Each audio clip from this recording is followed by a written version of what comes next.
Hide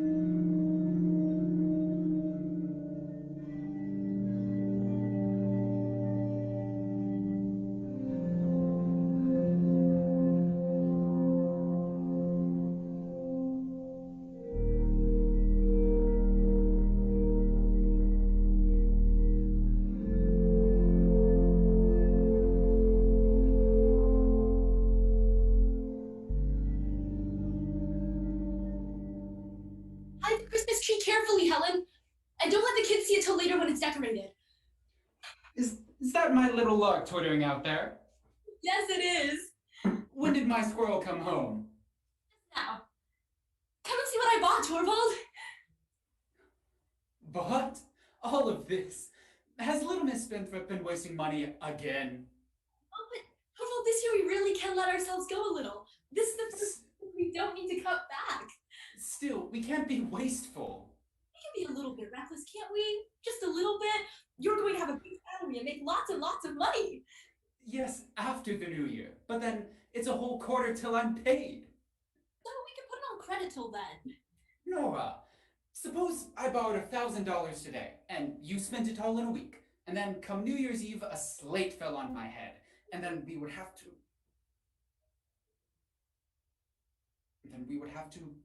continue borrowing and borrowing and borrowing. And what would you do then? Well, if that were to happen, I don't suppose I should care whether I borrowed money or not. Yes, but what about the people who had lent it to you? Them? Why would I care about them? I don't even know who they were. That's just like you, Nora. Seriously, you know what I think about all that. No debt, no borrowing. There can be no comfort in a home that depends on borrowing. We've kept on the straight and narrow for so long, and we'll go on that way for a short while longer. Whatever you say, Torvald. Oh, come on, my little skylark must not droop her wings. Is my little squirrel sad now? Nora, look what I have here.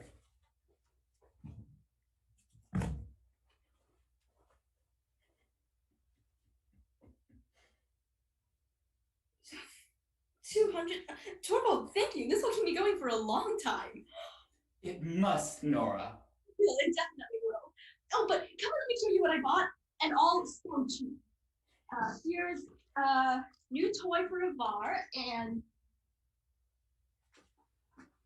a box set for Bobby. There's a doll for Emmy. It's pretty plain, but she'll destroy it soon anyway. And a new scarf for Helen. No, what's in this bag? No, don't touch that.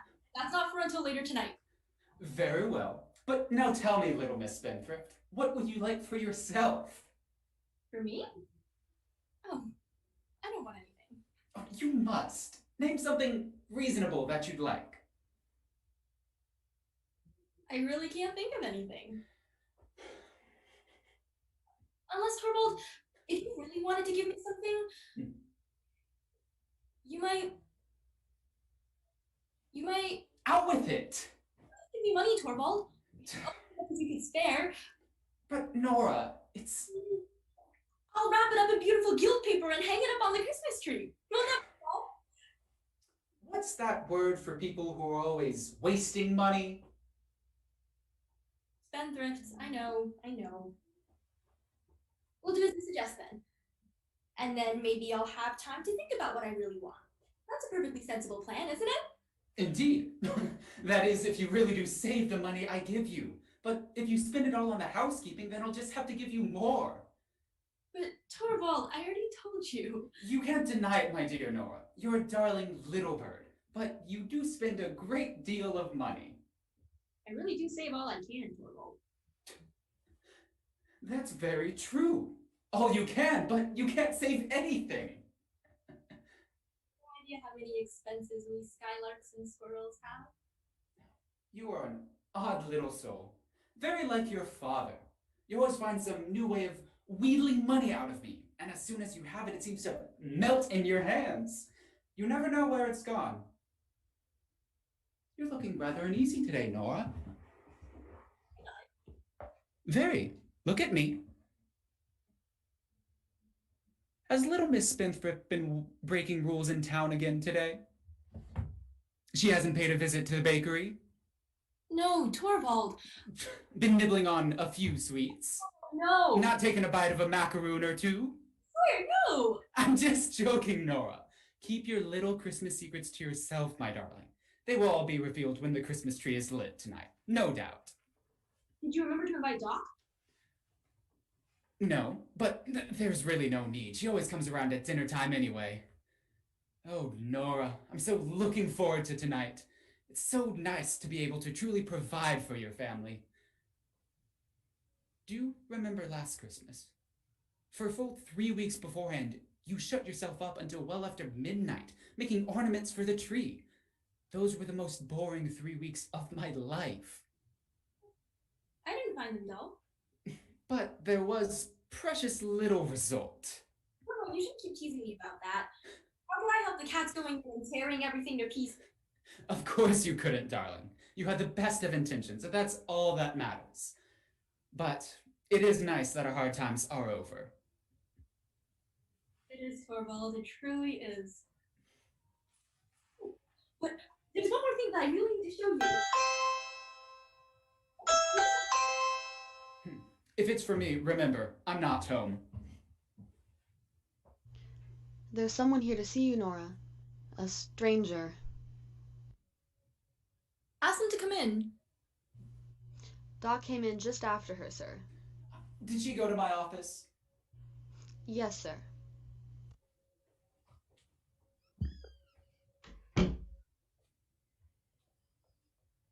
Hello, Nora. How are you? Hello. You don't recognize me, do you? No, I don't.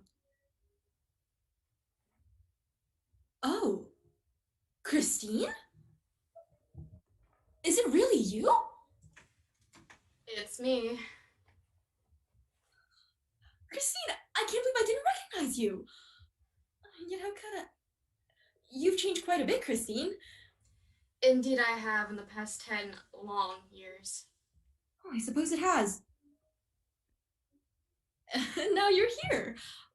Oh, but traveling so far north in this weather, that couldn't have been easy. I arrived this morning. Have fun over the holidays, right? Oh, how wonderful. We will have such fun together, Christine. Take off your coat and stay for a while. Are you cold? I'll turn up the thermostat.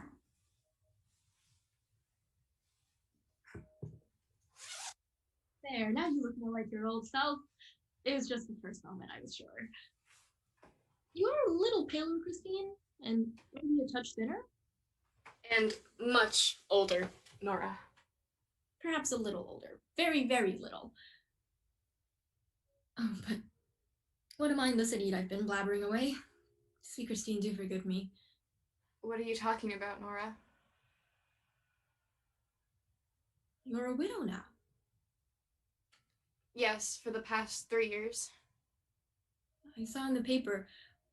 I meant to write to you at the time, but, you know, we were in the middle. I understand. It was bad of me, Christine. Poor thing, how you must have suffered. And he left you nothing? No. Any children? No. So you're all alone. How dreadfully sad. We have 3 lovely little ones. You'll meet them later, I'm sure. So, what have you been up to? 10 years. Oh, I want to hear about you. No, you first. I'm not being selfish today. But there's one thing I'm dying to tell you, Christine. We've just had a great piece of news. My husband's made manager at the bank. Your husband? Well, good luck. Yes, tremendous. A lawyer's profession is so uncertain, especially if you're unwilling to undertake unsavory cases, and naturally, Torvald's never been willing to do that. And, of course, I agree with him and support that decision. But now, you can't imagine how excited we are, Christine. He starts in the new year and gets a huge raise. Our future is looking bright. I'm just so relieved and happy, Christine. Soon we won't have a care in the world. I think it would be enough to have what one needs. There's so much I want. Nora, you still don't have any sense, do you? You were always such a spendthrift. That's what Torvald calls me. Little Miss Spendthrift. But I'm not as silly as you think, Christine. We haven't been in a position for us to waste money. We've both had to work. You too? Yes, here and there, needlework, typing, things like that. You know, Torvald left his office when we were married. There weren't any prospects for promotion there, and he wanted to be making more. But during the first year, he overworked himself. He went in early, stayed late. He couldn't keep up, and he made himself sick. The doctor said it was imperative that he spend time in a warmer climate to recuperate. You spent a year in Italy, right? Yes. It wasn't so easy to make it happen, let me tell you. It was just after Ivar was born, but naturally we had to go. It was beautiful there, Christine. And it saved Torvald's life. But it cost a tremendous amount of money. $60,000. In emergencies, it is certainly lucky to have money. Oh, well, we got it from my father. It was just about the time when he died, wasn't it? Yes, and just think I couldn't go and nurse him. I was expecting Ivar's birth every day, and my Torvald had to be looked after. My dear, kind father. I never saw him again, Christine. It was the saddest time I've had in my marriage. I know how fond you were of him. And then you went to Italy? Yes, we had the money, and so the doctors insisted we go. And your husband returned in good health? Clean as a whistle. But the doctor? What doctor? I thought your nanny said that the woman who came in behind me was the doctor. No, that's Dr. Rank, Doc, but she's not here in a professional capacity. She's our closest friend. No, Torvald hasn't had an hour's illness since we returned. And now, oh, Christine, it's just so good to be alive and happy. But how awful of me. I'm talking nothing of myself. Please don't be upset with me.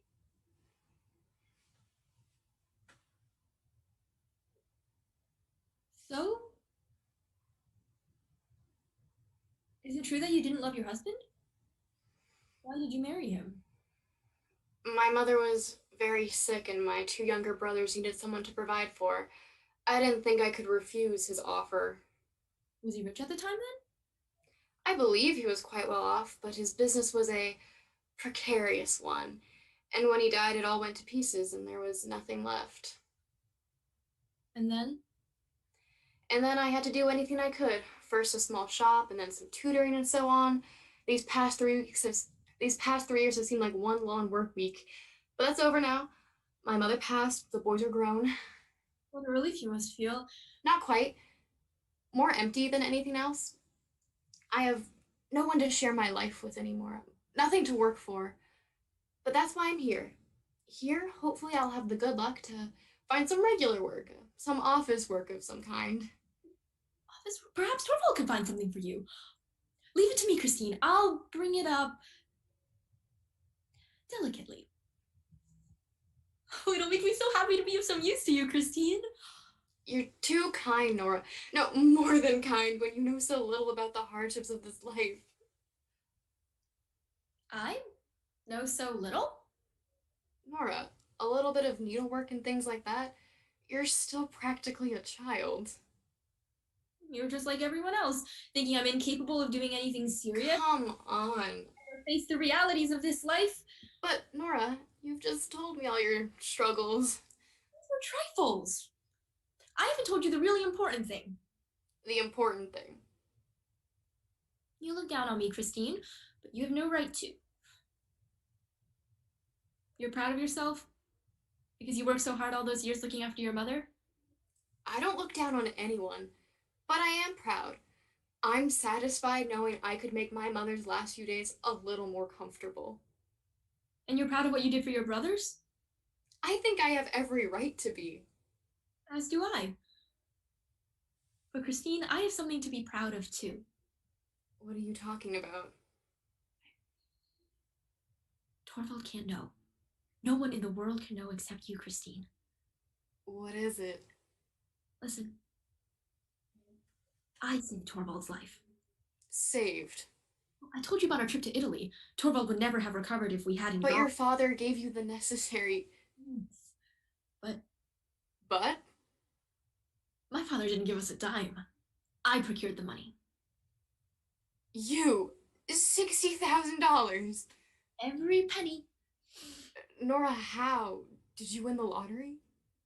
Why would I be proud of winning the lottery? Then where did you get it? Because you couldn't have borrowed it. Couldn't I have? A wife can't borrow without her husband's consent. Oh, if a wife has a mind for business and the wit to be a little bit clever, I don't understand. There's no need you should. I never said I borrowed the money anyway. Maybe I got it from some wealthy admirer. When someone is as attractive as I am, it's not... Nora, my dear friend, haven't you been a little imprudent? Is it imprudent to save your husband's life? It just seems a bit reckless without his knowledge to have... Necessary that he not know, Christine. Can't you understand that? The doctors came to me and said that he was in a dangerous condition and that the only thing to save him was to live in a warmer climate. Do you think I didn't try other methods first? I told him how much I would love to travel. I cried, I begged. I even mentioned that he might get a loan. I made him see red, Christine.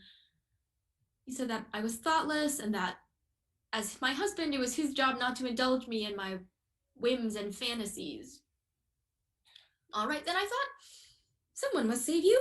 And that's when I came up with a way to get the money myself. And he never found out that it wasn't your father who gave you the money. Never. Daddy died just around that time. I planned to let him in on the secret, but then there was no need. And since then you've never told your husband? How could I? A man who has such strong opinions about such things? And besides, how humiliating it would be for him to think that he owed me anything. It would upset the balance of our relationship, and then our peaceful, happy home would no longer be what it is. So you're never going to tell him? Well, maybe someday, when Torvald isn't as devoted to me as he is now, when my dressing up and dancing have lost their charm, then it might be good to have something in reserve. So what do you think, Christine? Do you still think I'm of no use? The whole situation has been very stressful, let me tell you. It hasn't been easy for me to make my payments on time.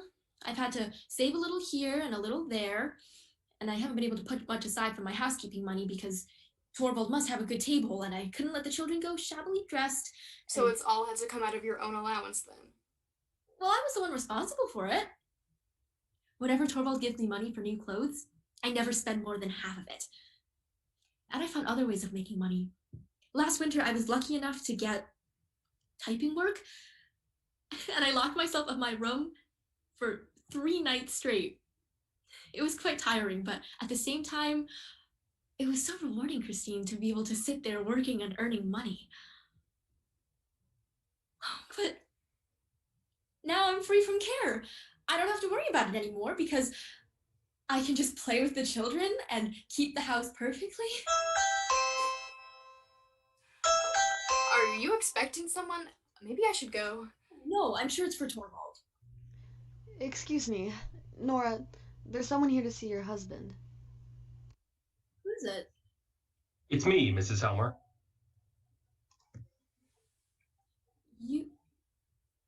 What is it? What do you want to see my husband about? Bank business. I have a small position at the bank, and I hear your husband is going to be our new boss. Isn't... Nothing but dry business matters, Mrs. Helmer. Absolutely nothing else. You'll find him in the study, sir.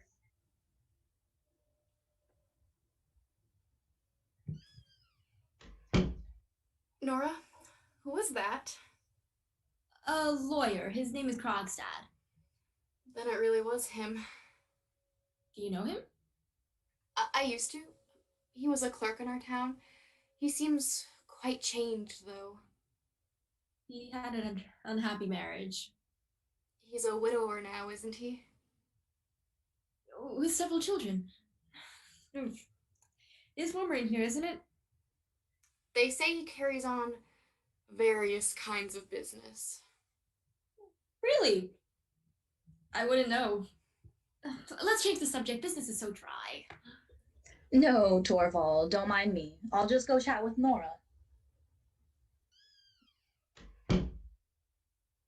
Oh, excuse me. I'm afraid I'm disturbing you as well. No, not at all. Dr. Rank, Mrs. Lind. I've often heard Mrs. Lynn name mentioned here.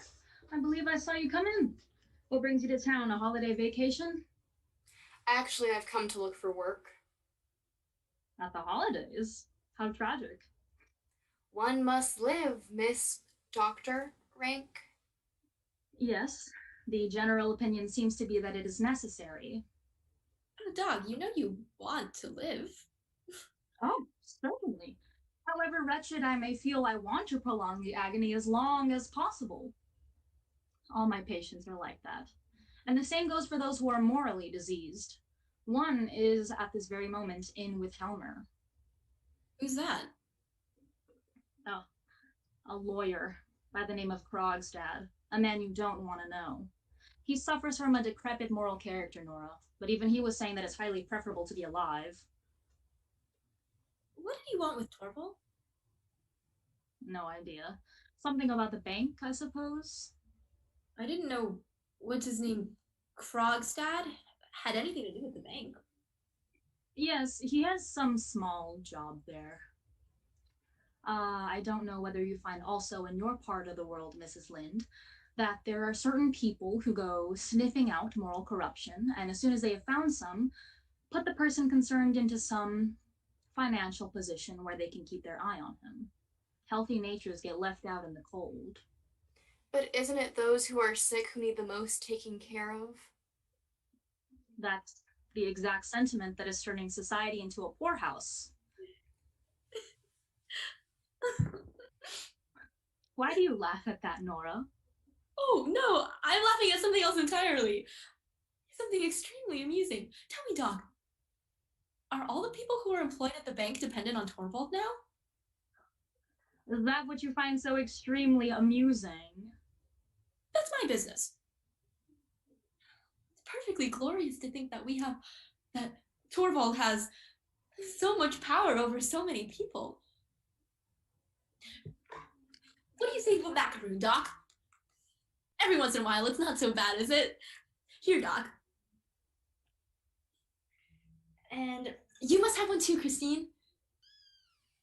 And I'll have this one then, just a little.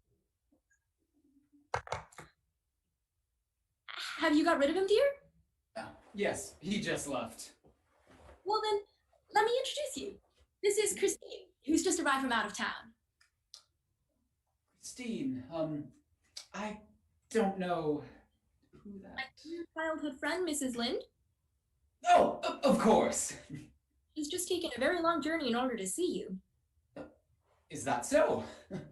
No, really, Christine's tremendously clever at bookkeeping, but she's been having trouble with her employer. So when she heard that you'd been appointed manager at the bank, she came here as quick as she could. Torvald, I'm sure you'll be able to find something, Christine, for my sake. Well, it's not altogether impossible. You have some bookkeeping experience? Yes, a fair amount. Ah, well, it's very likely I may be able to find something for you. I tell you. You've come at a fortunate moment, Mrs. Lind. How can I ever thank you? No need, but right now you must excuse me. Hang on. I'll go with you, Torvald. Come on, quick, dear. I'll just be an hour. Yes, I need to go find somewhere to stay. There's sort of space here. Don't even think of it, Nora. Goodbye, and thank you so much. Goodbye for now. Of course you'll be back this evening. And you too, Doc? Here they are.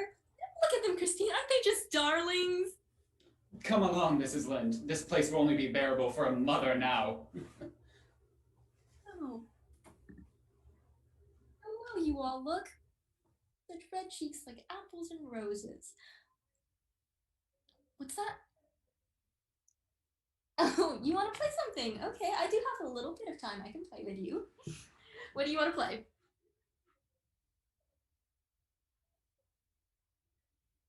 Hide and seek? Okay, we can play hide and seek. You want me to hide first? All right.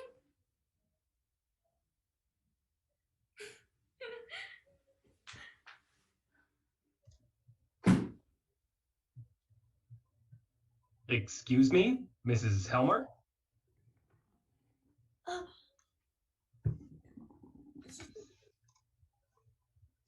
What are you doing here? My husband's not home, Mr. Krogstad. I know. What do you want then? A word with you. Me? Go find Helen. Run along. We can play another round later, okay? Okay. You want to speak to me?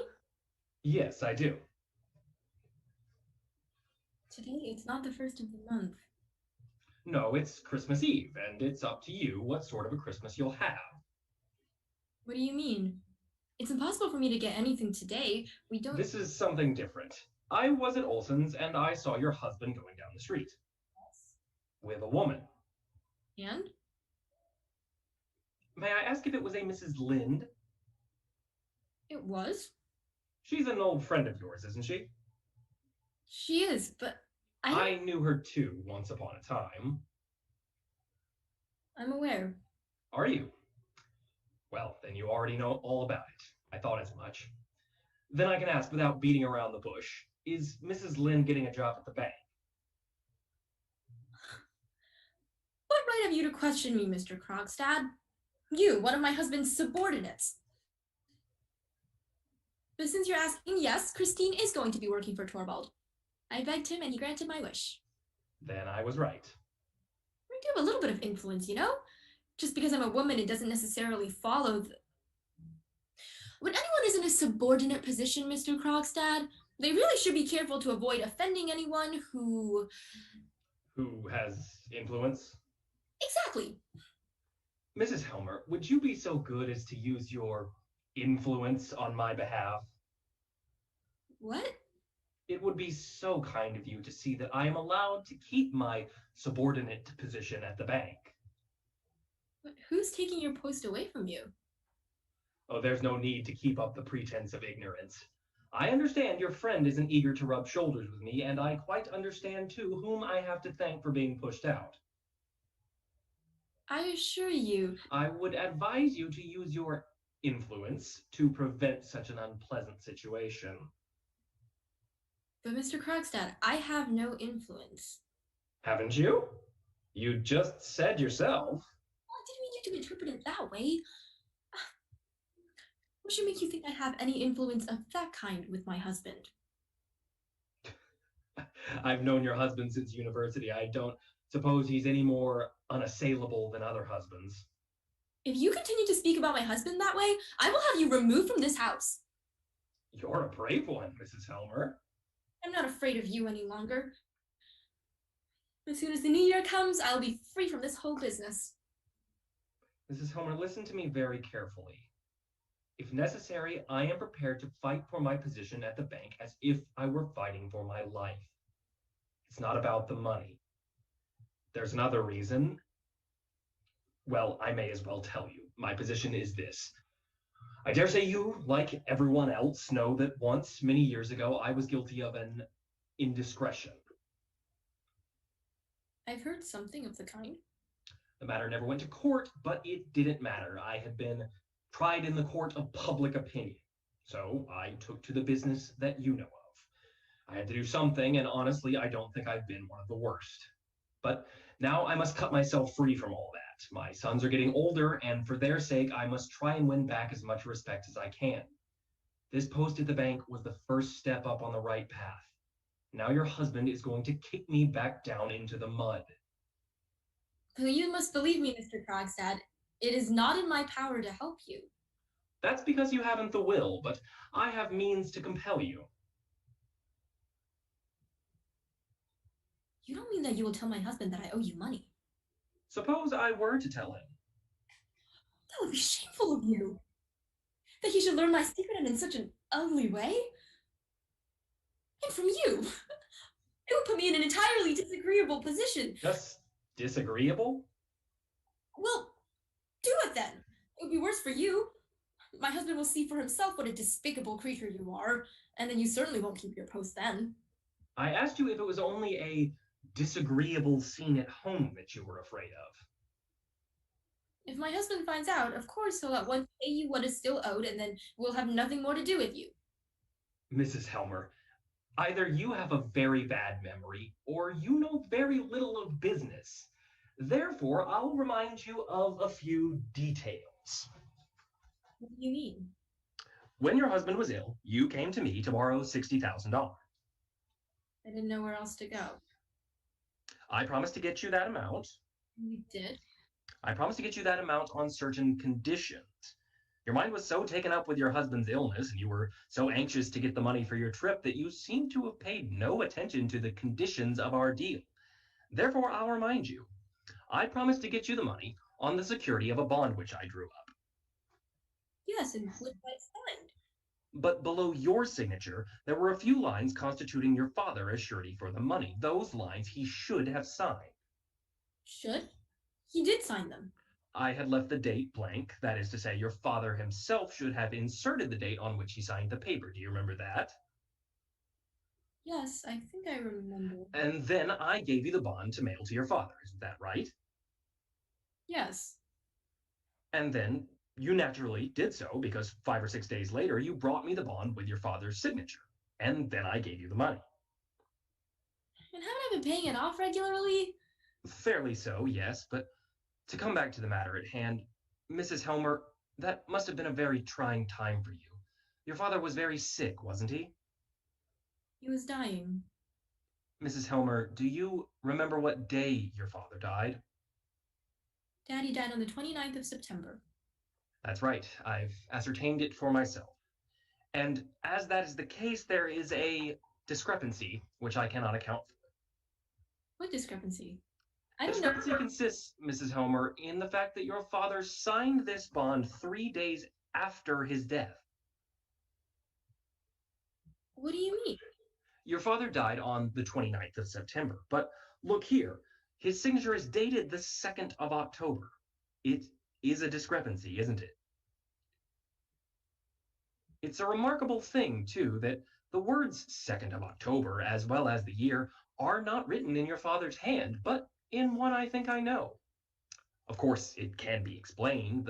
Your father may have forgotten to date his signature, and someone else dated it haphazardly before they knew of his death.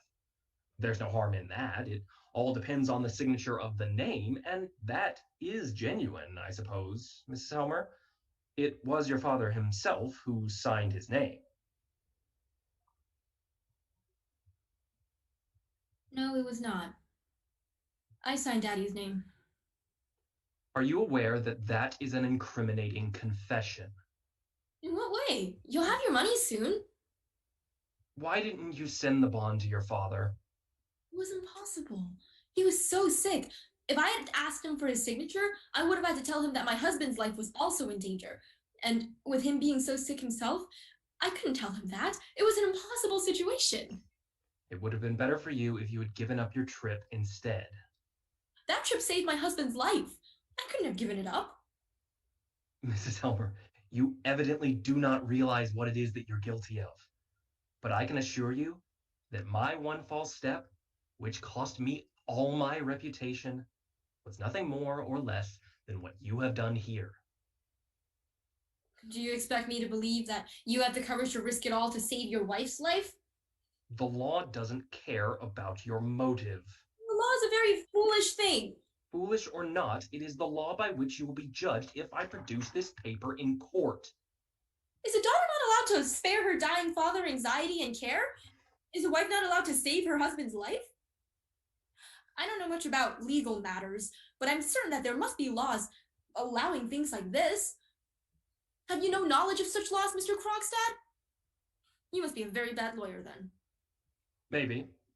But matters of business, such business as you and I have here, do you think I don't know about that? Very well. Do as you please. But let me tell you this. If I lose my position a second time, you shall lose yours with me.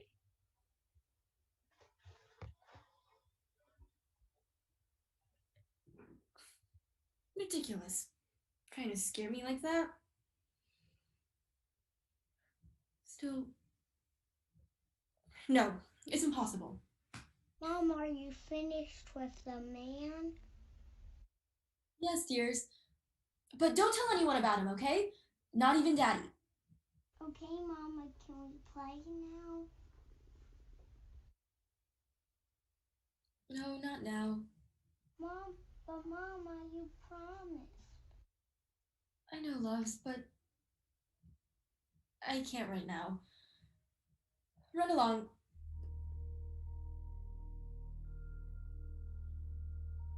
Helen, bring in the tree. Where do you want it, Nora? Right over there. Yes, thank you, Helen.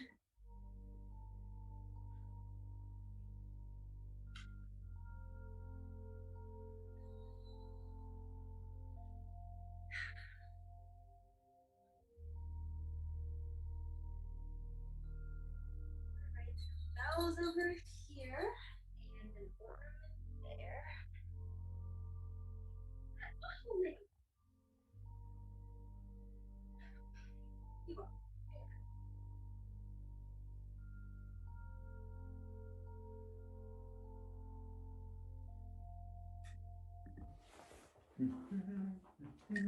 Oh, already? Yes. Has someone been here? Here? No. I saw Krogstad leaving through the gate. Oh, I forgot. Krogstad stopped by. Nora, I can tell from your face that he's been begging you to put in a good word for him. Well, yes. And you were to be here to do it of your own volition? Yes, Torvald, but... Nora, why would you even entertain such a proposition from a man like that? And on top of it all, to lie to me. Lie to you? I didn't do anything. Didn't you just tell me that no one had been here? My little songbird must never do that again. A songbird must sing with no false notes. Well, never mind. We won't mention it again. How toasty it is in here.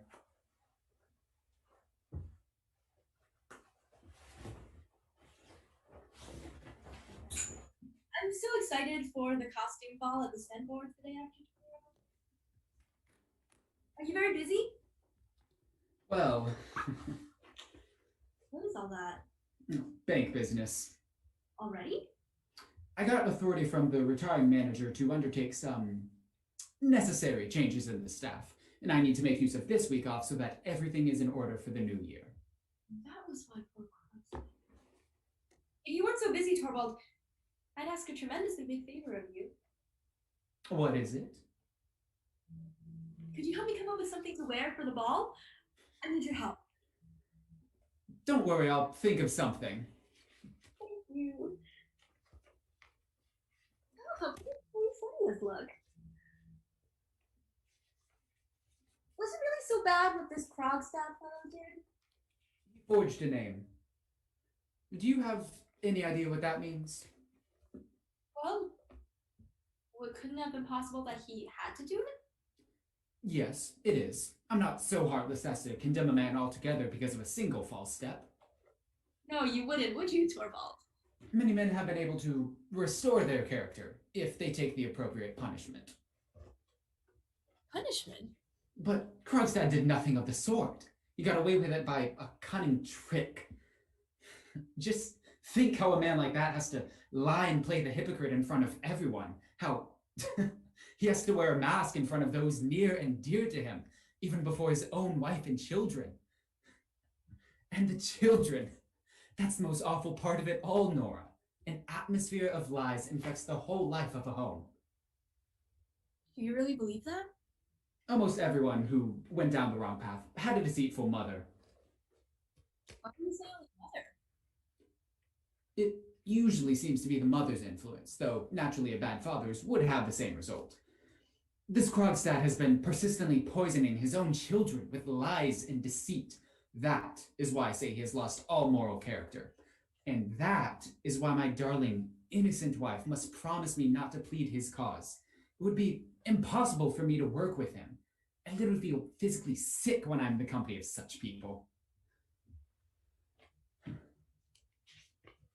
how hot it is in here. Yes, well, I need to get through some of this before dinner. And I need to think about your costume. And it is possible I may just have something to hang up on gold paper on the tree.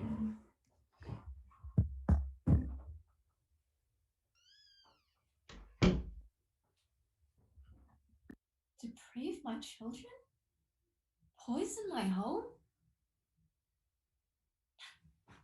What a silly idea.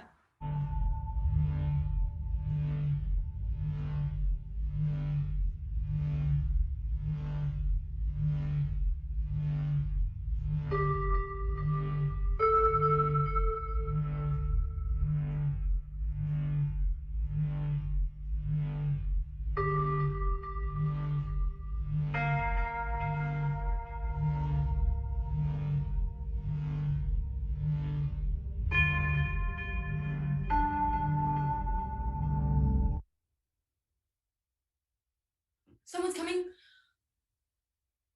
Oh. No one's coming. It's Christmas Day.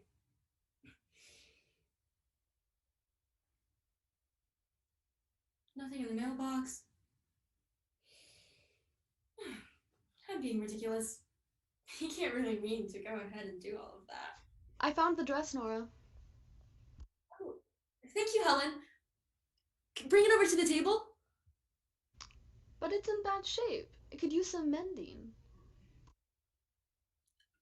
I'll get Christine to help me with it. You're going out in this horrible weather? You'll catch a cold. Worst might happen if I don't. How are the children, Helen? Have they been asking for me? Yes, Nora. They're so used to having you around. Helen, I don't think I can spend much time with them anymore. Oh well, kids are adaptable. Do you really think so? Do you think they would forget me entirely if I went away? Good lord! Went away entirely? Sweet Helen, you were such a good mother to me when I was little. Well, you had no mother but me. If my children were to have no mother, I'm sure that you would... I'm being silly. Go check on them, please, Helen.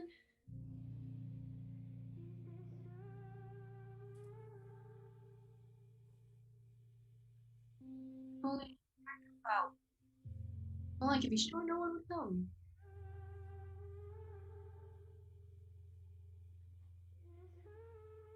I have to think about that. Just going to be ready for...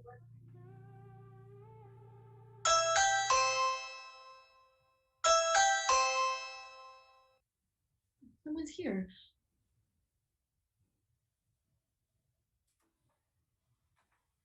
Oh, it's you, Christine. I'm so glad you're here. I need help with this dress. Tomorrow night there's a fancy costume ball at the Stenborgs, who live above us, and Torvald wants me to go as a Neapolitan fisher girl and dance the tarantella, which I learned when we were in Capri. You're really getting into character. Well, Torvald wants me to. So look at this dress. It's all torn up and I have no idea how to fix it. No problem. It's just a bit of the trim that's come undone. Needle and thread? Over there. Perfect. Thank you so much, Christine.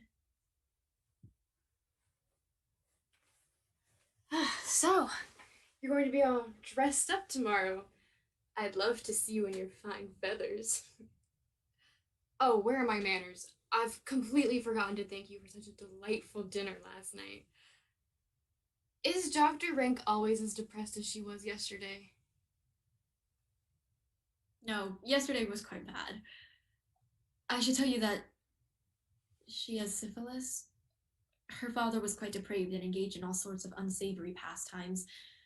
She's been sickly since she was a child as a result of his indiscretions. And how do you know about such unsavory things, Nora? Well, when you have 3 children, you get visits now and then from married women who know of such things, and they drop bits and pieces. Does Dr. Rank come over every day? Usually. She's Torvald's closest friend. She's like one of the family. But is she well-intentioned? Of course. What makes you question her intentions? Well, yesterday when you introduced me to her, she said she had often heard my name mentioned around this house, but then your husband hadn't the slightest idea who I was. So how could Dr. Rank? Yes, Torvald is so absurdly fond of me that he wants me all to himself. In the beginning, he used to get almost jealous if I even mentioned any of my friends from home. So naturally, I stopped doing so. But I talk about them with Dr. Rank because she likes to hear about them. Listen, Nora, you're still quite innocent, and I'm a little older than you in many ways and have a little more experience. Let me tell you this. You ought to end this business with Dr. Rank. What ought I to end? Well, yesterday you mentioned that there was a rich admirer who was going to leave you money. Admirer who doesn't exist, Christine. What are you getting at? Is Dr. Rank a person of means? Yes, she is. And with no one to provide for? No, no one. But that. And comes here every day. Yes, she's Torvald's. So how can this well-bred friend be so tactless? I don't understand. Don't be so naive, Nora. I know who lent you the 60,000. Are you out of your mind, Doc? Is a true friend of ours who comes here every day. Do you realize how stupid I would have to be? Then it really isn't her. Oh, of course not. I never even thought about it. Besides, she didn't even have the money to lend until recently. Although, I'm sure if I asked. Behind your husband's back. Less. When you pay off a debt, you get your bond back, right? Usually, yes, but I don't see. And burn it into a million little pieces? What are you hiding from me, Nora? Something has happened to you since yesterday. What is it, Nora? Oh, Christine. There's Torvald. Do you mind going to see the children for a bit? Torvald hates seeing housework in here. Helen can help you. All right, but I'm not leaving until we get to the bottom of this. Was that the seamstress? No, it was Christine. She's helping my dress for tomorrow night. Do you have work to do? Yes, look at all this. Torvald? Yes.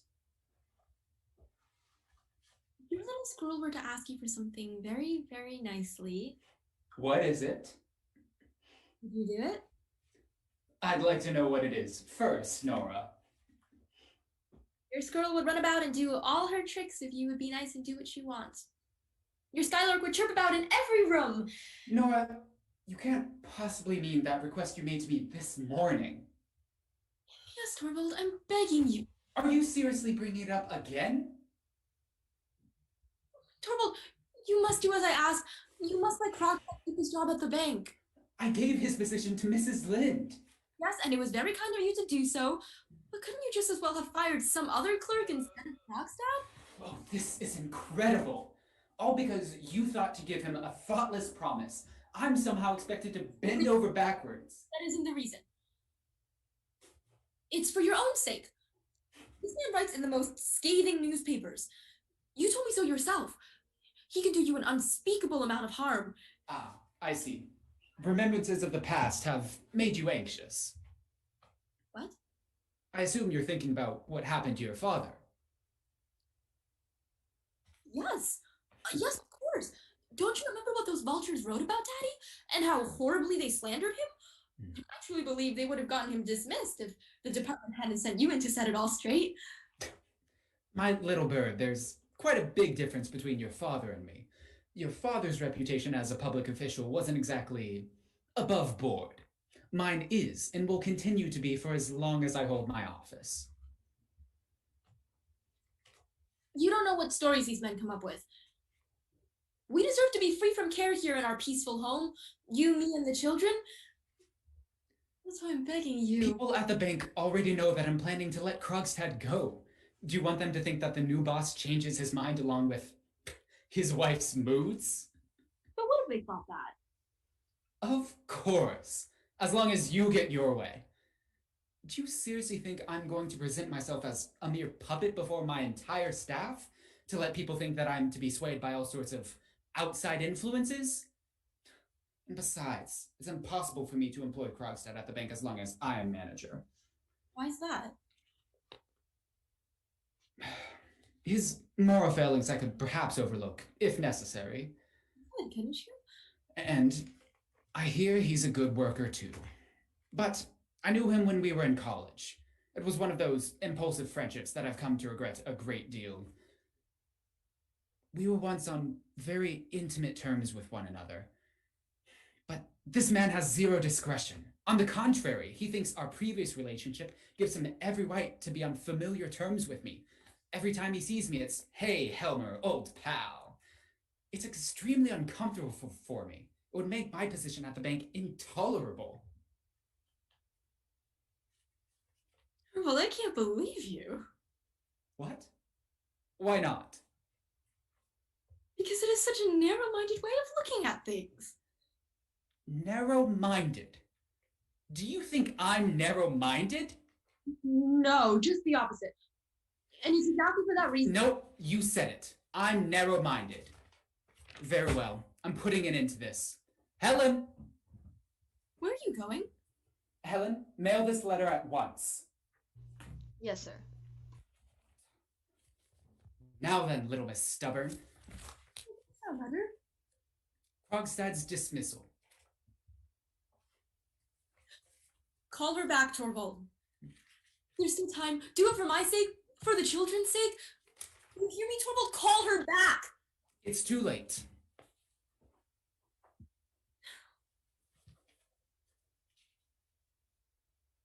Yes, it is too late. My darling bird, you don't need to worry. I'm the man of this household, and I will shoulder whatever comes our way. You will never have to do that. That's right. We will share it as man and wife should. Are you better now? There. Now, go practice your dance. I'll be in my office so you can make as much noise as you like. When Doc comes, tell her where to find me.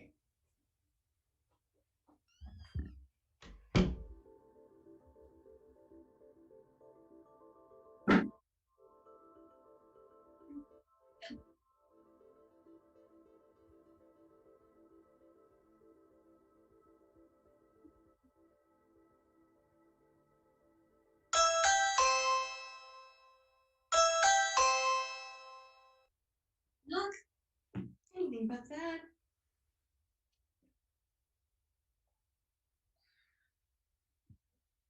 Hello, Doc.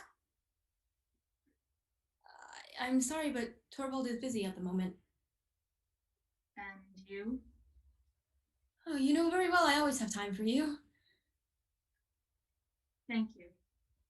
I'll make as much use of it as I can. What do you mean by that? My time's up, Nora. There's nothing to be done.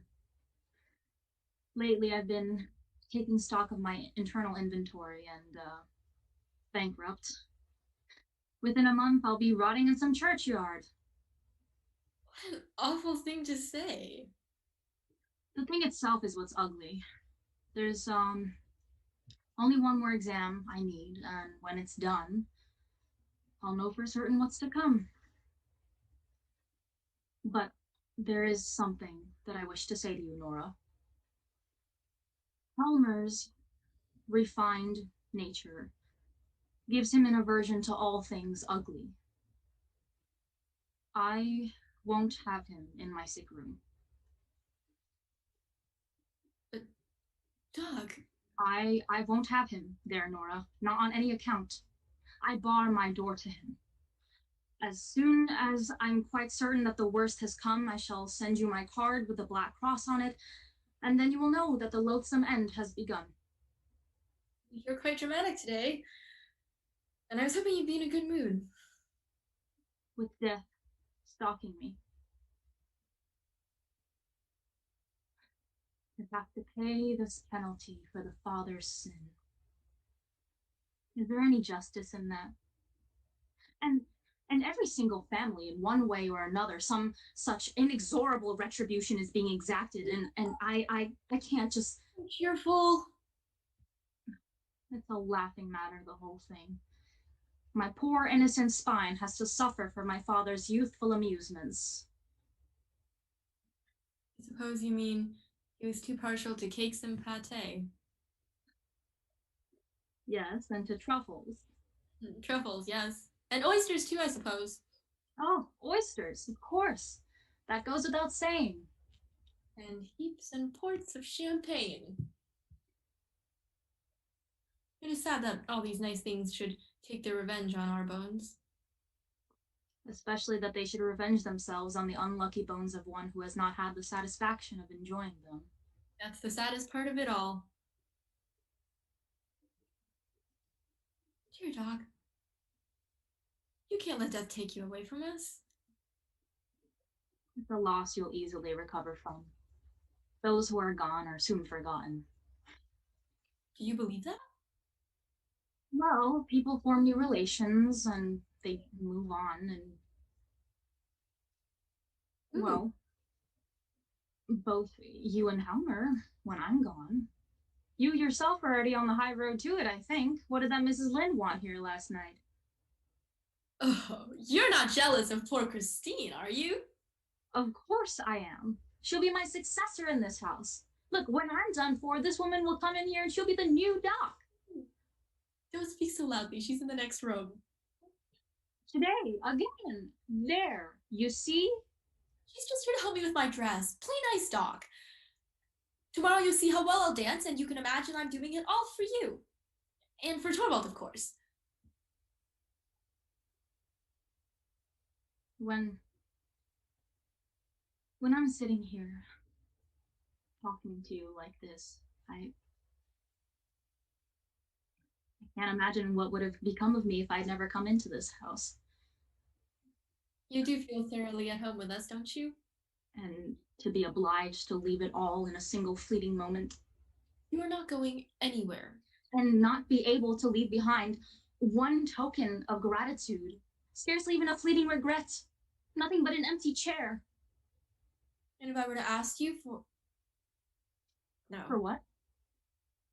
For some proof of your friendship. I mean a huge favor. Would you really make me so happy for once? You don't even know what it is yet. No. But tell me. I can't, Doc. It's something so ridiculous. It means advice and help and... The bigger, the better. Haven't I your confidence?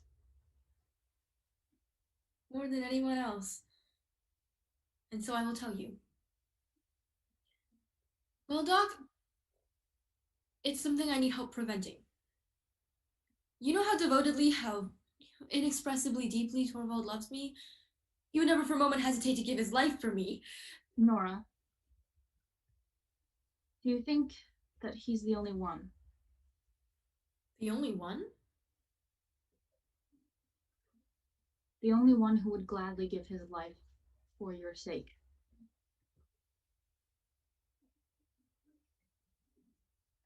I was determined that you should know before I went away, and there will never be a better opportunity than this. Now you know, Nora. And now you know, too, that you can trust me, as you would trust no one else. I'm leaving. Nora. That was really awful of you. To have loved you as much as anyone else does, is that so awful? Tell me about it. There's really no need. What do you mean? Did you know? Tell me. Did you have any idea of my feelings? How am I supposed to know whether I knew or I didn't know? I really can't tell you now. It would be so tactless, Dr. Ring. We were having such a good time. Well, now you know that you command me, body and soul. So won't you please tell me what it is I can do for you? After what you just told me? I'm begging you to let me help you. I can't tell you anything now. Don't punish me like this.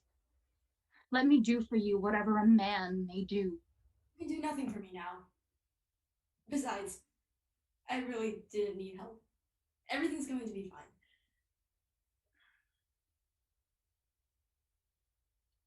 You are a sweetheart, Dr. Rank. Don't you feel just the least bit ashamed? No. Not at all. But, maybe it were best I go for good. You will come every day just as before. You know very well Torvald can't do without you. Yes, but you? I'm always happy to see you. You know, that's just the type of thing that put me on the wrong track. You are a riddle to me, Nora. I've often thought that you would as soon be in my company as in Torvald's. Yes, but you see, there are some people one loves best, and others whom one would almost always rather have as companions. Yes, there is something in that. When I was at home, of course I loved Daddy best, but I always thought it was so much fun to steal down to the maids' rooms before they never moralized and they talked about such entertaining things. I see. So it's their place I've taken? Dear dog, not at all, but surely you can understand that being with Torvald is a little like being with Daddy. Nora, it's here. Oh. Is there something wrong? No, not at all. It's just my new dress. But I thought Christine had your, No, your... that's a different one that I ordered. This is a new one. Torvald doesn't know anything about it. Oh, so then that was the great secret. Of course. Just go into him. He's in his office. Keep him busy as long as you can. Relax, Nora. I won't let him escape.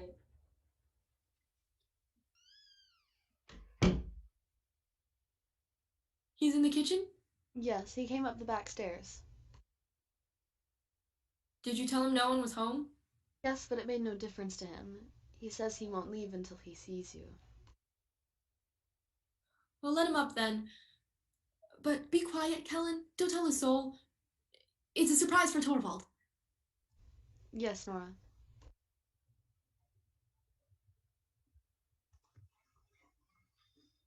Softly, my husband's home. What do you want? An explanation. I suppose you know that I've been let go.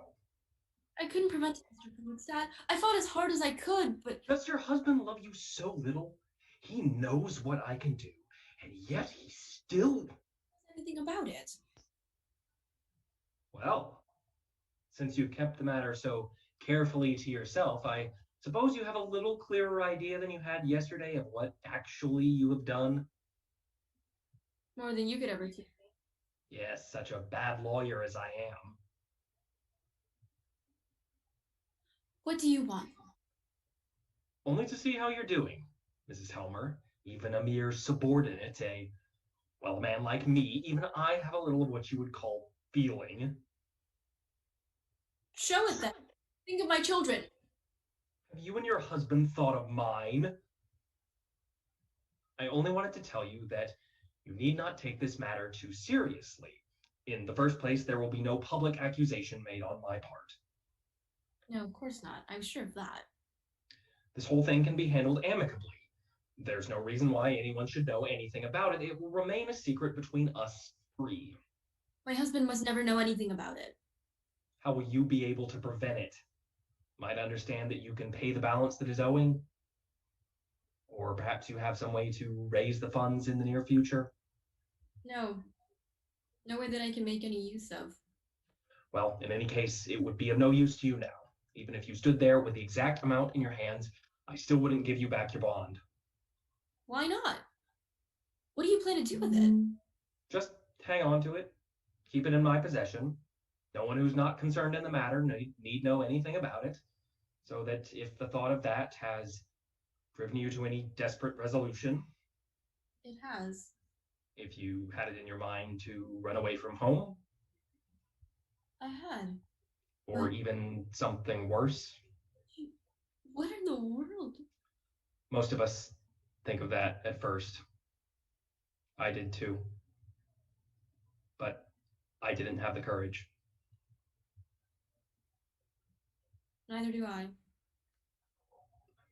Besides, it would be a terrible mistake.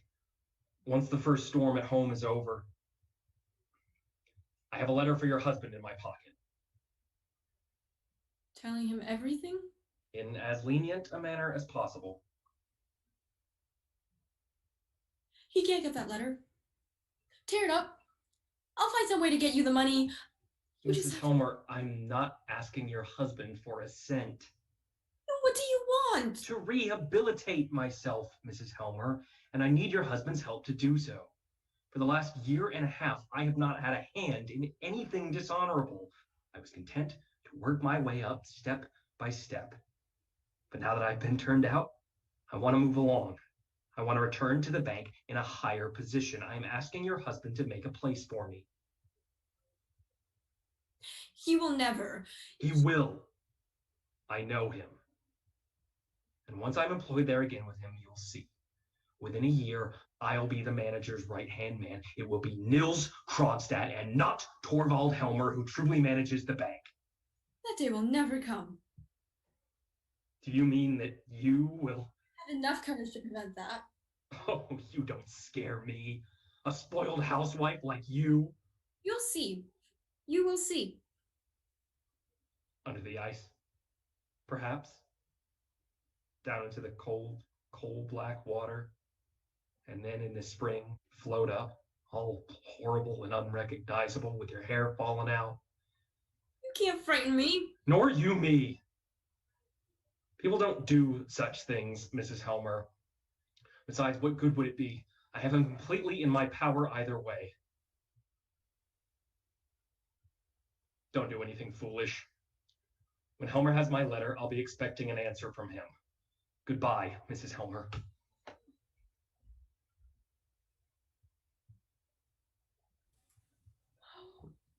There it lies. Torvald, there's no hope for us now. All done? Would you like to try it? Come here. What's wrong? Do you see that letter lying there in the mailbox? Yes, I see it. That letter is from Nils Krogstad.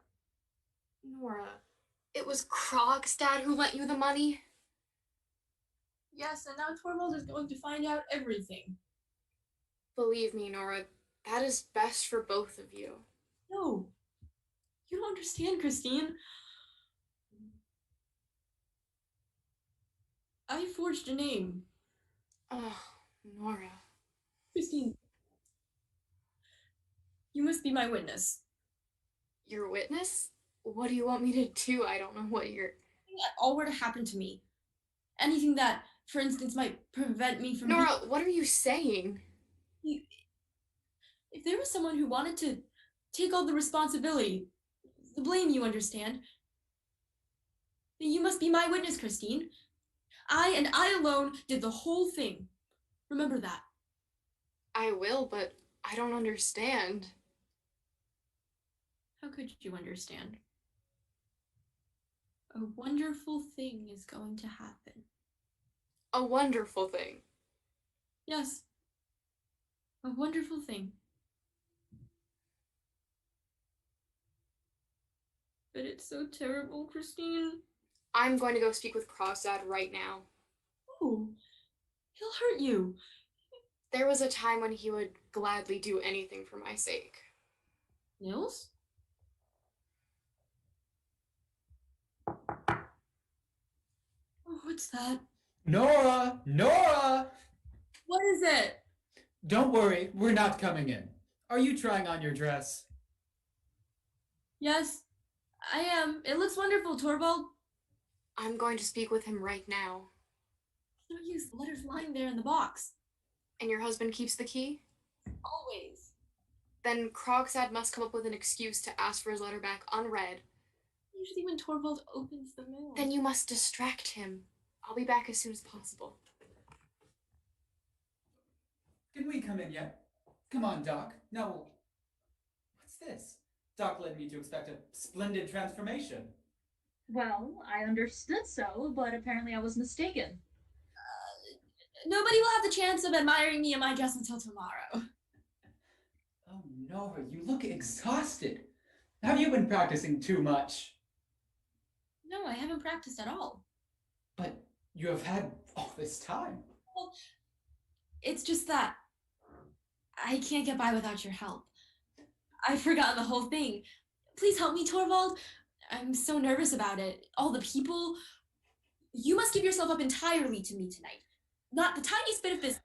You mustn't even open your briefcase. Do you promise, Torvald? I promise. I will be entirely at your service this evening, you helpless little mortal. But first, let me just go check the front gate. Keep going. To check the mail. Don't do that, Torvald. Why not? Torvald, please, there's nothing there. Just let me look.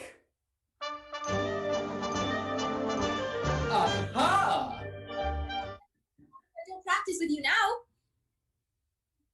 You're really nervous, aren't you? Let's practice right away. There's time before dinner. Play the music for me, Torvald, and make sure to correct any false steps. Okay. I'm ready.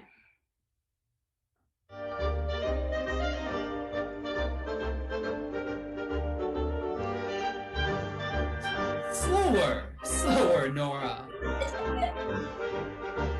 Not so aggressively, Nora.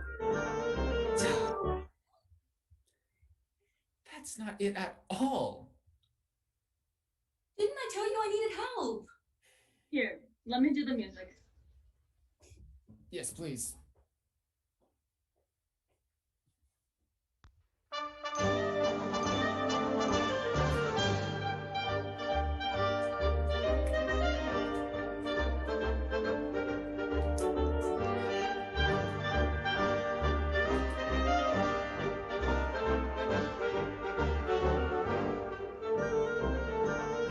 No, you're dancing as if your life depended on it.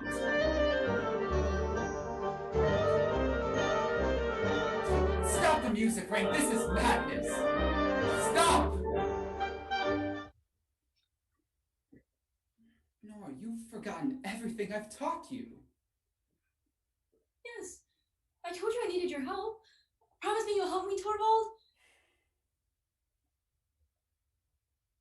Very well. Little Miss Stubborn shall have her way. But tomorrow night, after you've danced, I must get back to business. You will not have to check any of your letters until then.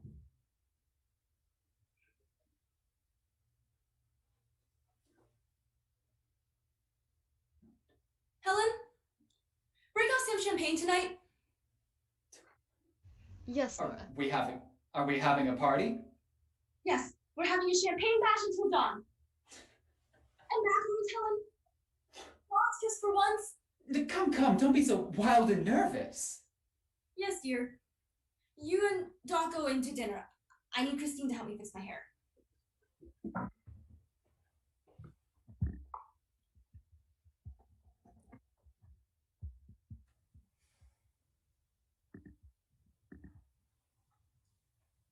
Well? He's gone out of town. He's coming back tomorrow evening. I left a note for him. You shouldn't have bothered. After all, it is exhilarating waiting for a wonderful thing to happen. What exactly are you waiting for? Don't worry about it. Go into dinner. I'll be right there.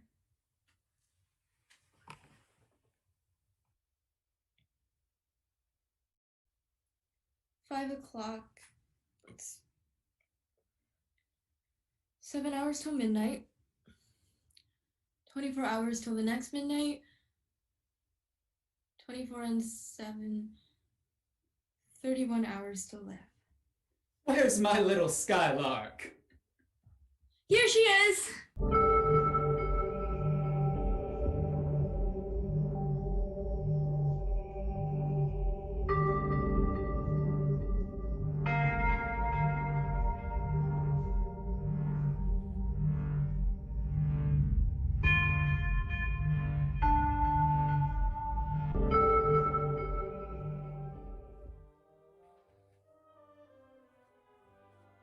Time's nearly up. If he doesn't show...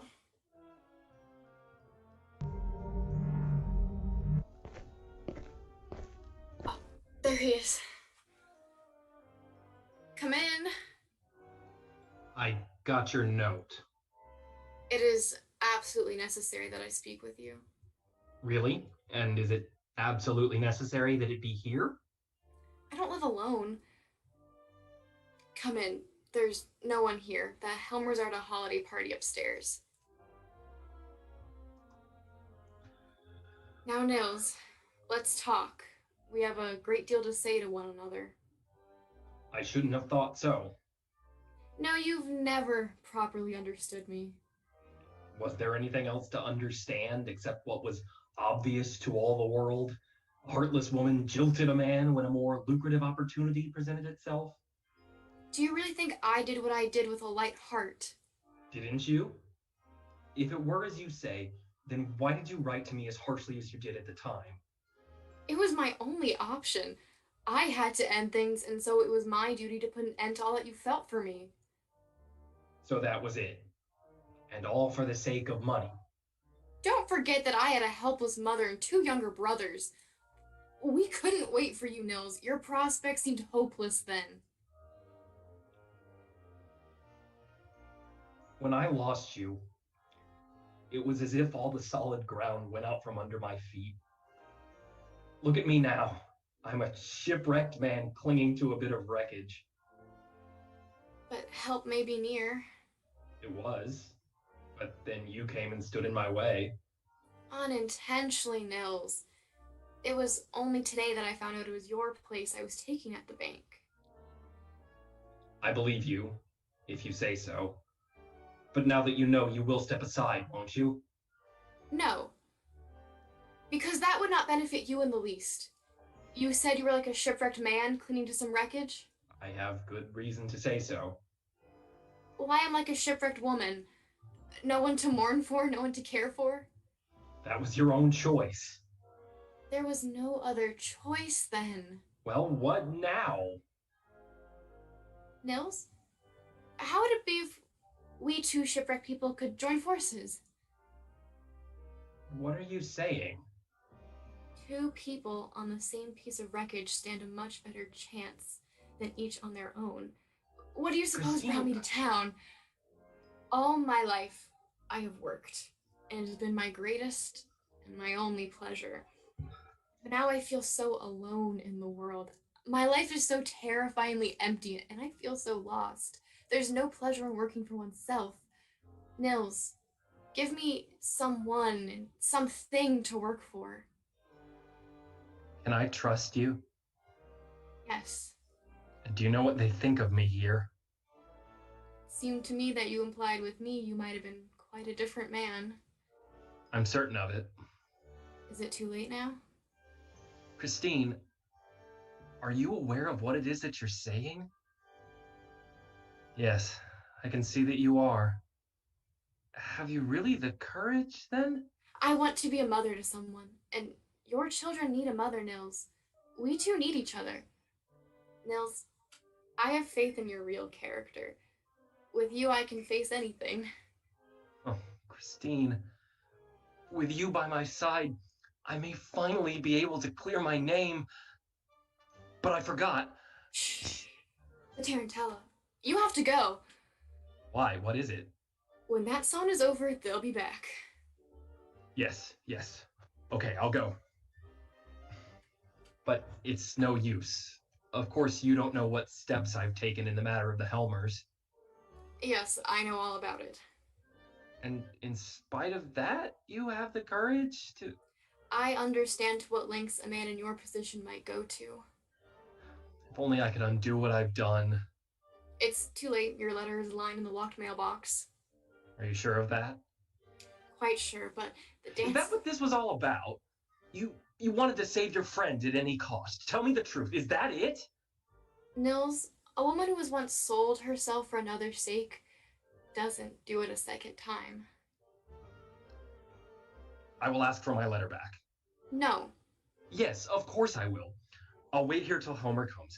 I'll tell him I need my letter back, that it only concerns my dismissal, that he shouldn't read it. No, Nils, you can't. But wasn't it for that very purpose that you asked me to meet you here? At first, yes, but then 24 hours have passed since then, and I have witnessed unbelievable things in this house. Helmer has to know what Nora has done. This unhappy secret must be disclosed, and there must be a complete understanding between the two of them, which is impossible with all the secrecy and lies going on. Very well, if you will take the responsibility. But there is one thing I can do, and I will... Go. The song's over. You must go. I'll meet you downstairs. Yes, I'll see you soon. I've never had such an amazing piece of good fortune in my life. Someone to work for and live for. A home to bring comfort to. I wish they would come home. Oh, no. Nora! There they are.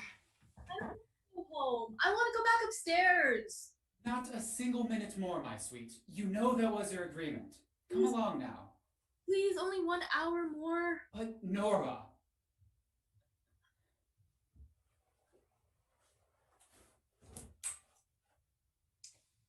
Hello there.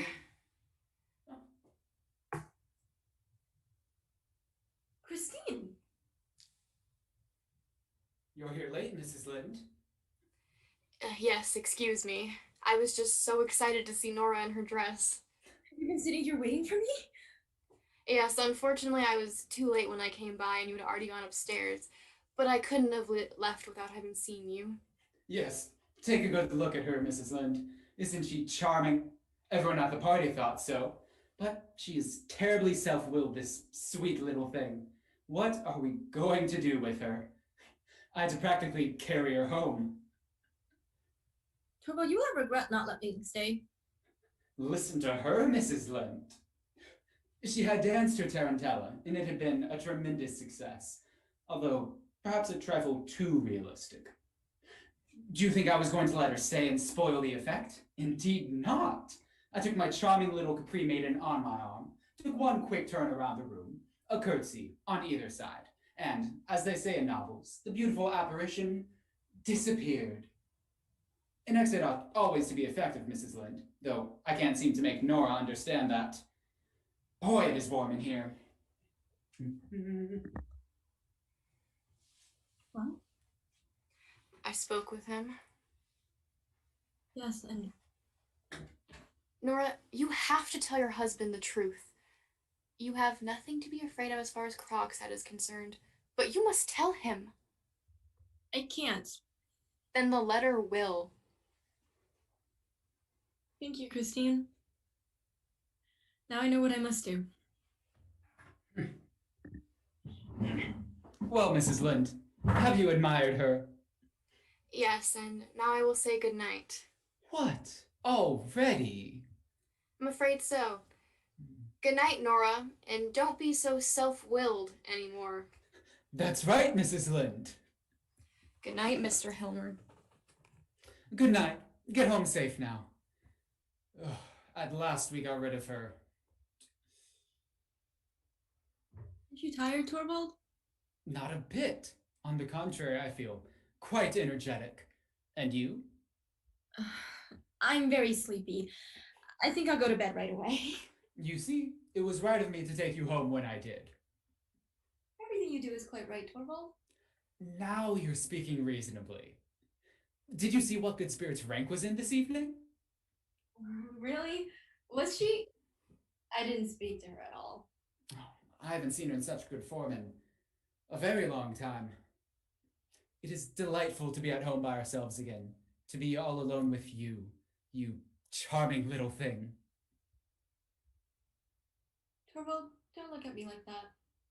Why shouldn't I look at my dearest treasure? You mustn't say things like that to me tonight, right? You still have the tarantella in your blood, I see, and it makes you more captivating than ever. Do you know why, when I'm out at a party with you, why I speak so little to you, keep away from you, and only send a stolen glance your way now and then? Do you know why I do that? It's because I like to think that we are secret lovers, and that no one suspects anything between us. All this evening I have longed for nothing but you. When I watched you dance tonight, my blood was on fire. I couldn't take it any longer, and that's why I brought you home, so that I may finally celebrate. Torvald, please stop. What's wrong? Why must I stop this?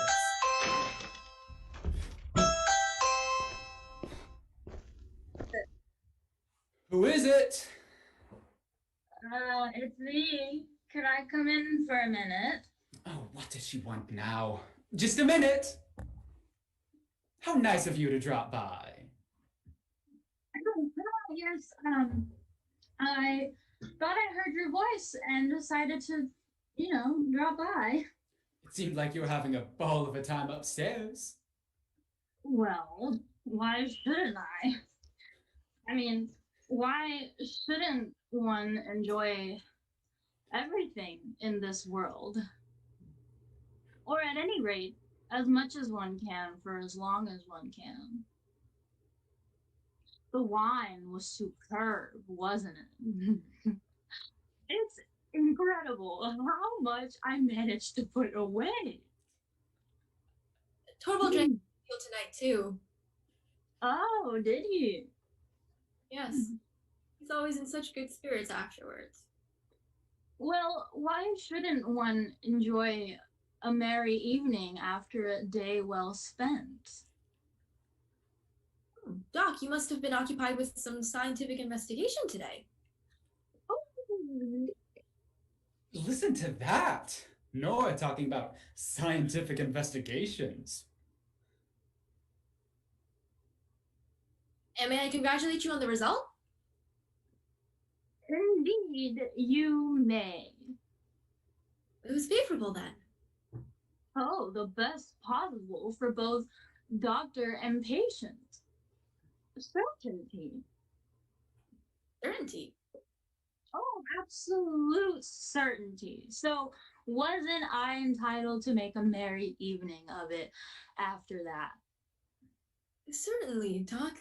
Agreed, so long as you don't have to pay for it in the morning. Yes. Well, nothing is free in this world, Torvald. Doc, are you fond of costume parties?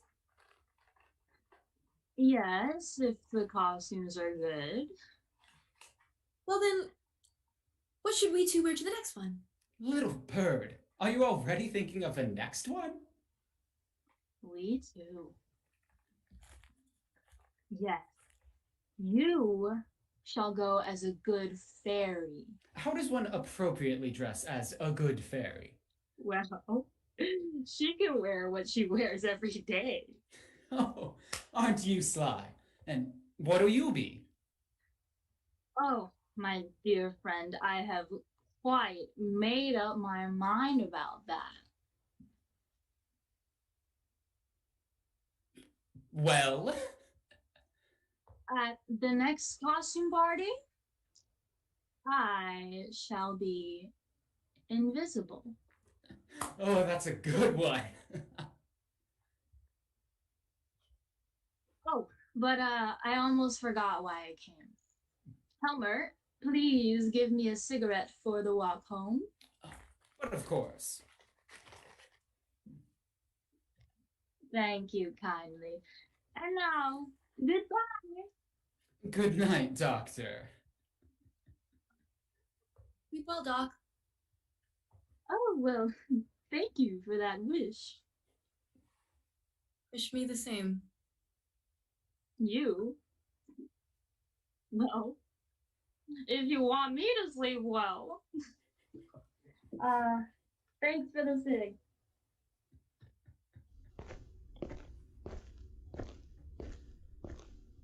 She drank more than she should have. Maybe. Where are you going? To check the mail. Are you going to work tonight?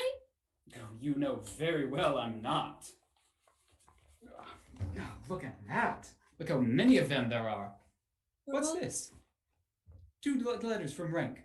She must have slipped them in when she went out. Is there anything written on them? There's a black cross over the name.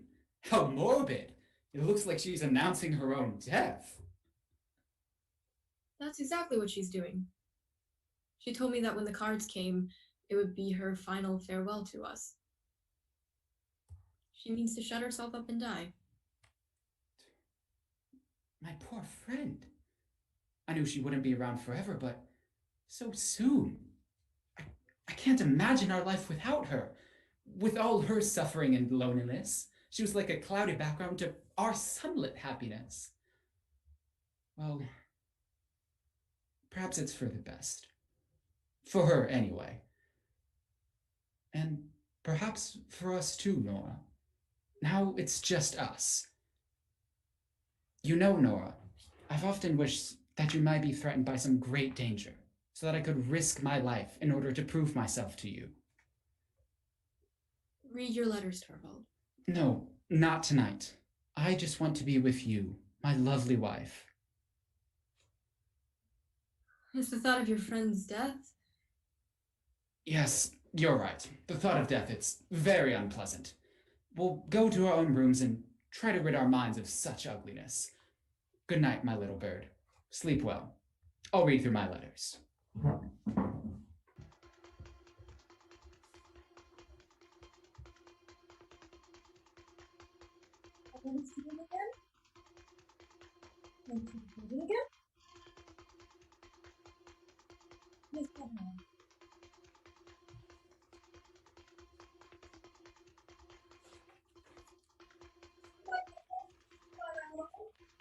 Nora! What's this? Do you know what is in this letter? Let me go, Torvald. Is it true? It can't be true. It's true. I have loved you above everything else in this world. Miserable creature. Do you know what you have done? I won't let you suffer on my sake. Stop that. Sit down and give me an explanation. Do you know what it is you have done? Yes, I'm beginning to understand completely. These past 8 years, she who was my pride and joy. I should have known something like this would happen. All your father's loose morals have come out in you. No religion, no morality. And look how I am punished for having turned a blind eye to what he did. You have destroyed all my happiness, ruined my future. I'm in the power of an unscrupulous man. And what good would that do me? He can make the whole affair public regardless. And if he does, I will maybe falsely suspected of having played a part in your criminal action. People will probably think that I was behind it all, that I told you to do it. Do you understand what it is you have done to me? I can't believe this. The situation must be dealt with at any cost. As for you and me, it must appear as if everything were between us just as before. You will remain in my house, but you will not bring up the children. Now, what's that? So late. Can it be? A letter from Mrs. Hamman. Give it to me. It's from him. I'm saved. No, Nora, I'm saved! And I? No, you too, of course. He says he regrets and repents that a fortunate change in it. Oh, no matter what he says, we're safe. There. Nothing but a bad dream. Why the cold face? I understand what it is. You can't believe that I have forgiven you, but it's true. I know that what you did out of love for me. You've loved me as a wife ought to love her husband. Don't worry, my bird. Lean on me, and I'll direct you. Thank you for your forgiveness, Torvald. Where are you going?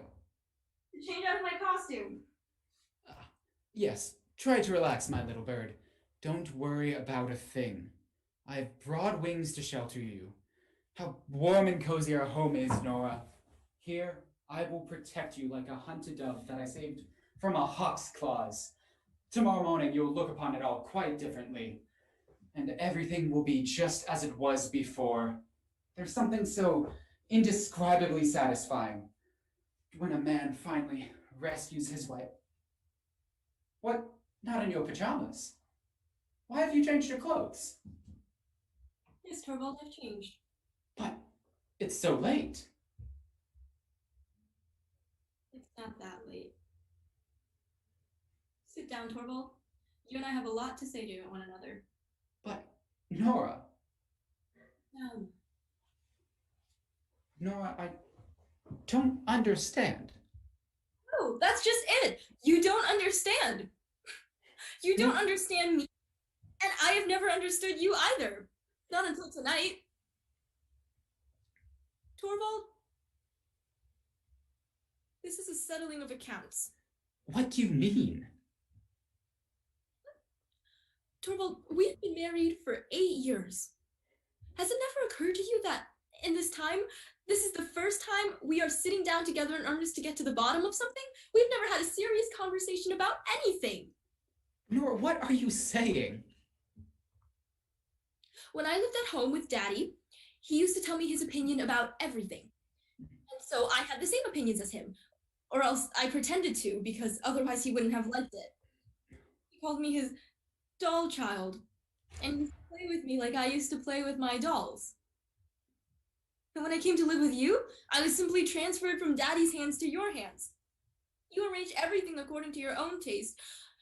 So I had the same taste as you, or I pretended to. I don't even know which. I have existed merely to perform tricks for you, Torvald. You and Daddy have committed a great sin against me. It is your fault I have made nothing of this life. How ungrateful can you be? Haven't you been happy here? No, I've never been happy. I thought I was, but you've always been kind to me, Torvald. But our home has been nothing but a playroom. I've been your doll wife, just as at home I was Daddy's doll child, and here the children are my dolls. I used to think it was great fun when you played with me, just as they think it is great fun now when I play with them. That is what our marriage has been like, Torvald.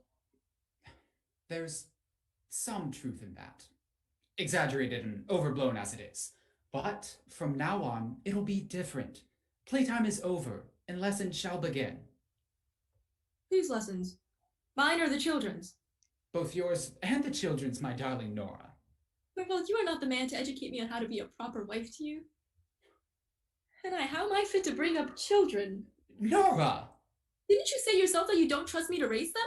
In a moment of anger. No, you were right. I'm not fit for the task. There is another task that I must undertake first. I need to educate myself. You are not the man to help me do so. I need to do it for myself. And so I am leaving you.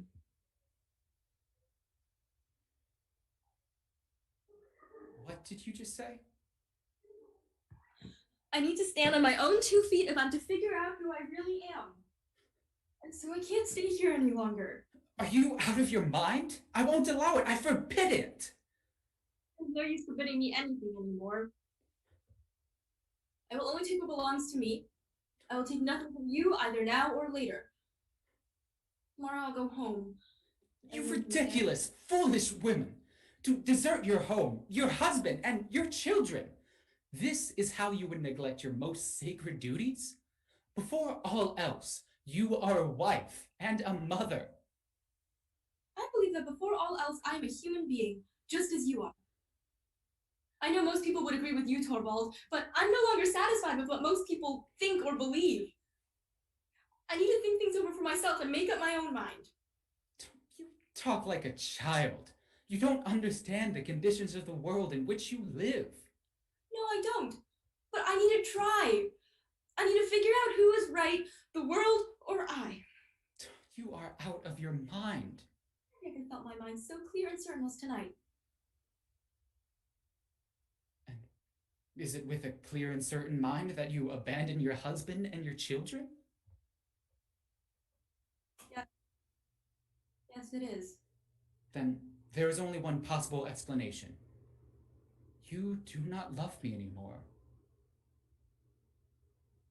No, that's just it. I do not love you anymore. Is that a clear and certain conviction too? Yes. Absolutely clear and certain. And can you tell me what it is I've done to lose your love? Tonight, when the wonderful thing didn't happen, that is when I knew that you were not the man I thought you were. I don't understand. I waited so patiently for 8 years, Torvald. I know miracles don't happen every day, but when this horrible misfortune came upon us, I was so sure that one was going to happen at last. When that letter from Krogstad was lying there in the mailbox, never for a moment did I imagine that you would consent to accept this man's conditions. I was so sure that you would say to him, publish the whole thing for the world to see. And when that was done, Yes, what then? After I'd exposed my wife to shame and disgrace. when that was done, I was so sure that you would step forward and take the responsibility and say, I am the guilty one. Nora! I never would have accepted such a sacrifice on your part. But what would my assurances have been worth against yours? That was the wonderful thing for which I had hoped for and feared. I would gladly work day and night for you, Nora, bear hunger and suffering for your sake. But no man would sacrifice his honor for the one he loves. It is a thing millions of women do every day. Oh, you think and talk like an insolent child. Maybe so, but you neither think nor talk like the man I could bind myself to.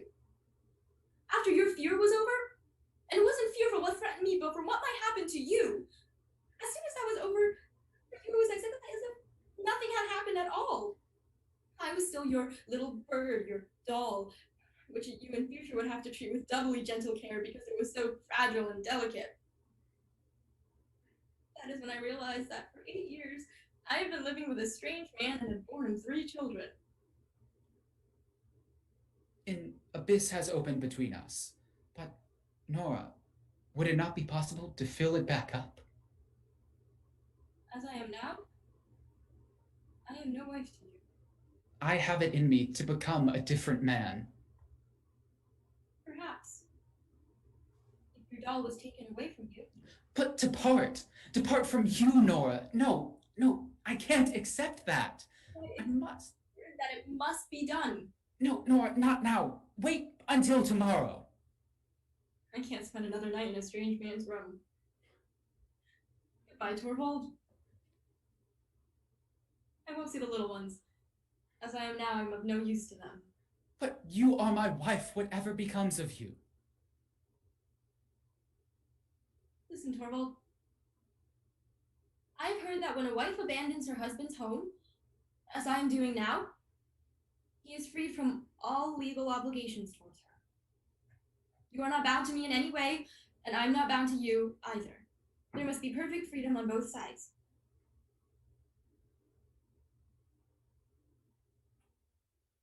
Here's your ring back. Give me mine.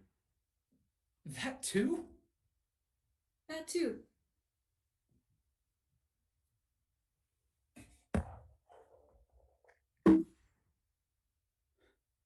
Now it's all over. All over? Nora, will you never think of me again? I should think often of you and this happy one of the children. At least let me send you some small gift. Let me help you if there is anything you need. But can I never be anything more than a stranger to you? Torvald, the most wonderful thing of all would have to happen. Tell me what that would be. You and I would have to be so changed that So change that what? it would be a real partnership. Goodbye, Torvald. Nora! Nora! Empty. She's gone. The most wonderful thing of all.